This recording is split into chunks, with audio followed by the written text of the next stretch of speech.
Oi pessoal, estamos de volta com os nossos vídeos sobre o Gênesis.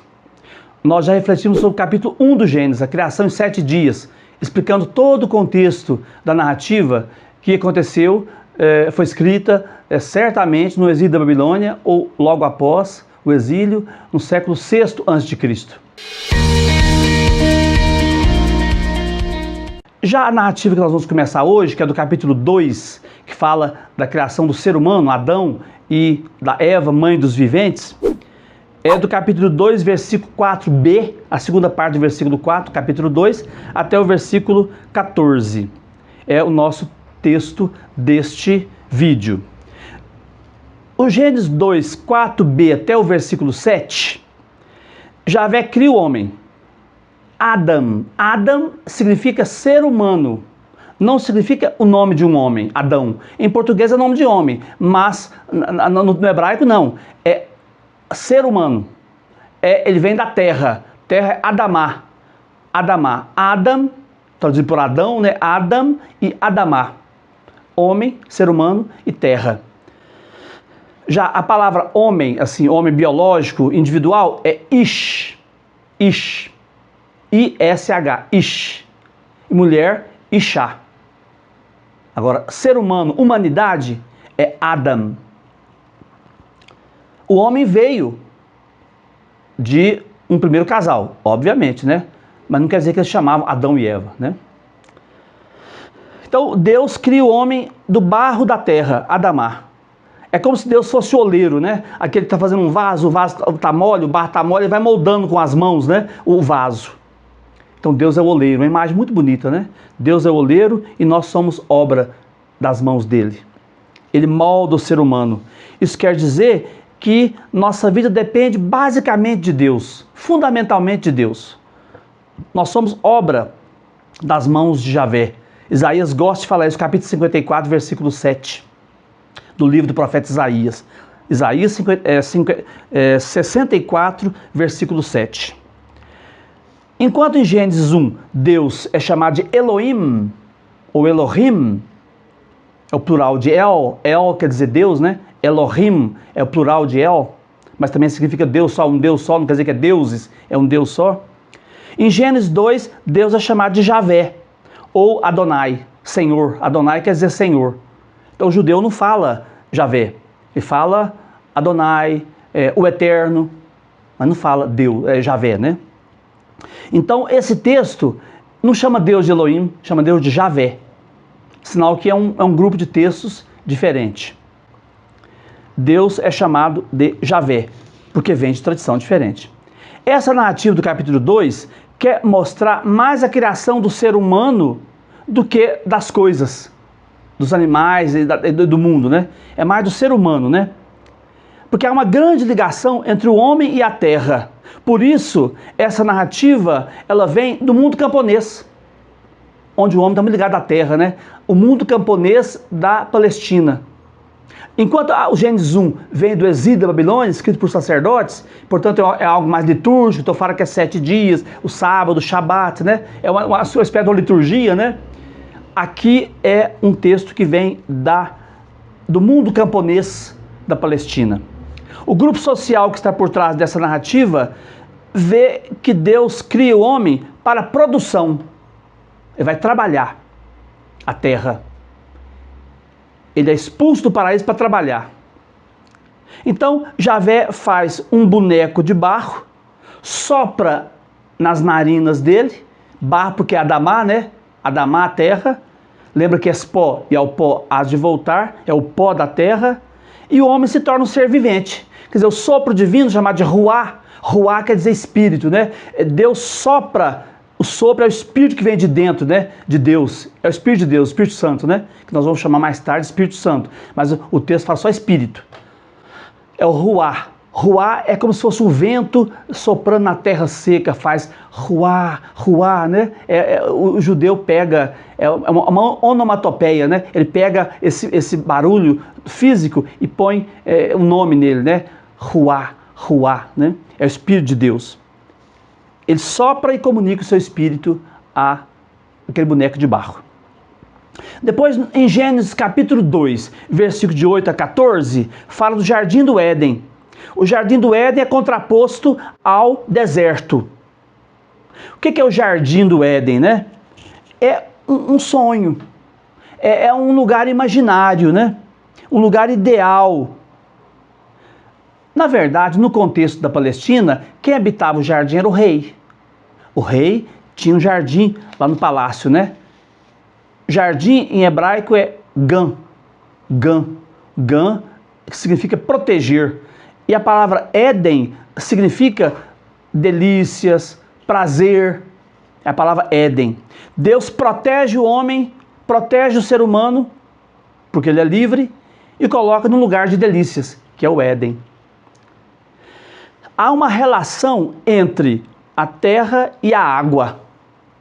A água é como se fosse o sangue da terra. Há uma relação íntima entre um jardim de delícias, que o jardim tem água, porque tem planta, né? E a terra. A água faz a terra produzir. Então há uma íntima ligação entre os dois, né? Nós não somos filhos da água e da terra somente, né? Nós somos muito mais do que isso, né? Nós temos espírito, que é a presença de Deus em nós, né? Nós somos, é como se a gente fosse água e terra que sente. Porque nós somos água e terra. A água é nosso sangue, terra é a nossa carne, os nossos ossos. Que é cálcio, potássio, sódio, isso é terra, né? Então nós somos água e terra que sente, que canta, que pensa, que ama, que deseja. Nós somos esses dois, né? Combinação desses dois. Nós somos tanto filho da terra como filho da água, né? Mas nós também somos filhos de Deus, por mais semelhança a Ele, mais semelhança dele. O solo fértil é o mundo ideal do camponês. O paraíso aqui é o jardim do rei. É um paraíso, realmente o jardim era um paraíso, né? Olha o jardim suspenso da Babilônia, né? Um paraíso, né? O papel do camponês, na Palestina também, o rei morava no jardim, né? A casa dele era um grande jardim, né? Rodeado por jardim. O papel do camponês era cultivar a terra para o rei. Ele era empregado do rei. O rei não trabalhava. O camponês era empregado do rei. O paraíso aqui simboliza, como diz Frei Carlos Mestre, uma esperança. Muito mais do que uma saudade, é uma esperança. Uma saudade de um tempo que poderá voltar um dia. E vai voltar como? Com Jesus, a gente vai ver depois, né? É com Jesus que vai voltar o paraíso. Hoje mesmo estarás comigo no paraíso. É com Jesus que vai voltar o paraíso para nós. Nesse capítulo, nesse trechinho, tem a árvore da vida e a árvore do conhecimento do bem e do mal. A árvore da vida é a imortalidade. Se comer desse fruto da árvore da vida, significa ter imortalidade, a vida imortal. E a árvore do conhecimento do bem e do mal é poder saber como Deus, é deixar de ser criatura, é não aceitar a sua condição de criatura e querer ser Deus, querer saber tudo, conhecer tudo. É onisciente, onipresente, onipotente. Esse é a árvore do conhecimento do bem e do mal. Aí o autor desse texto fala assim, você não pode comer dessa árvore, do fruto dessa árvore, porque você não é Deus. Você não pode querer saber tudo, porque você não é Deus. O homem não é Deus. Então tem que se contentar em ser criatura, aceitar a sua condição de criatura. Então comer dessa segunda árvore do conhecimento do bem e do mal é se libertar de Deus. Porque se é Deus, então sai do paraíso. Não tem lugar para dois deuses no paraíso. É morrer, significa morrer, né? É conhecer o bem e o mal, é morrer, é amadurecer para a morte. Comer da árvore do conhecimento do bem e do mal. Tudo isso é simbólico, né? Tudo isso é simbólico. A árvore da vida é a sabedoria que vem de Deus. Provérbios fala isso, no capítulo 3, capítulo 11, capítulo 13, o livro dos Provérbios. A árvore da vida é a sabedoria que vem de Deus. É como se fosse a lei de Deus, né? A lei do Antigo Testamento, né? A lei de Moisés. A árvore do conhecimento do bem e do mal é a sabedoria que vem dos homens. É como se fosse não só o conhecimento racional, mas é o conhecimento daquilo que é proveitoso, que é prejudicial ao ser humano. Quer dizer, conhecer tudo. É o conhecimento do homem, é querer saber tudo. Então, enquanto a árvore da vida é a sabedoria que vem de Deus, da lei de Deus, a árvore do conhecimento do bem e do mal é a sabedoria que vem dos homens. O Jardim do Éden é cercado por 4 rios. Fala em rio porque naquela terra seca, né? Quando fala em rio tem água, é vida, né? Então, o Jardim do Éden é cercado pelo rio Fison, em Évila, que seria aqui no caso a Arábia. Talvez seja o rio Indo, aquele rio da Índia também, né? O rio Indo. O Geon é o segundo rio que rodeia Cush. Cush é a Etiópia. Aqui talvez está chamando esse rio de o rio Nilo, com esse nome, né? É o rio da Etiópia, o Egito, aquela região ali. É o Nilo. O rio Tigre e o rio Eufrates, que estão na Babilônia. Então, são dois no norte, um a oeste, a leste, e um ao sul. E do lado de cá, o Mediterrâneo, né? Quem será essa terra? Qual será essa terra? É Israel. Israel é aquele pedaço de terra onde no norte está Tigre e Eufrates, do lado de cá a Arábia, né? Tem deserto, mas está o rio Indo depois, e no sul o rio Nilo. E de cá o Mediterrâneo. Que Éden é esse? Nós queremos voltar para o Éden. É o povo que quer voltar para uma terra onde ele vai ter água, vai ter vida, vai ter liberdade. Esse aqui é o Éden. Não existia um Jardim do Éden no início dos tempos, não. O Jardim do Éden aqui, segundo o autor, certamente é Israel, cercado por esses rios, né? A terra de Israel. Os 4 rios vêm de uma fonte comum. Muita água para a alegria dos camponeses, né? Um rio que sai do templo, como dizia Ezequiel, né? Certamente esse texto, provavelmente, não tem certeza absoluta, né? É datado do século VIII a.C. Século VIII. E esse Adão aqui está falando de quem? Vai falar no próximo vídeo, né? Vai falar sobre isso, né? O homem, a mulher, o pecado, a serpente.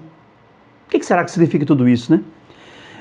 Esse texto de Adão e Eva, alguns estudiosos dizem que ele veio do século VIII a.C. Outros estudiosos falam que ele é mais recente. Mais recente. Não é tão velho assim, do século VIII. A gente vai ver nos próximos vídeos. Por hoje é só. Acompanhe os nossos vídeos, estude os nossos vídeos, porque senão você não vai entender. Veja o texto, vá no texto, volta no vídeo, para você poder acompanhar em paralelo o texto e a explicação do texto no nosso vídeo.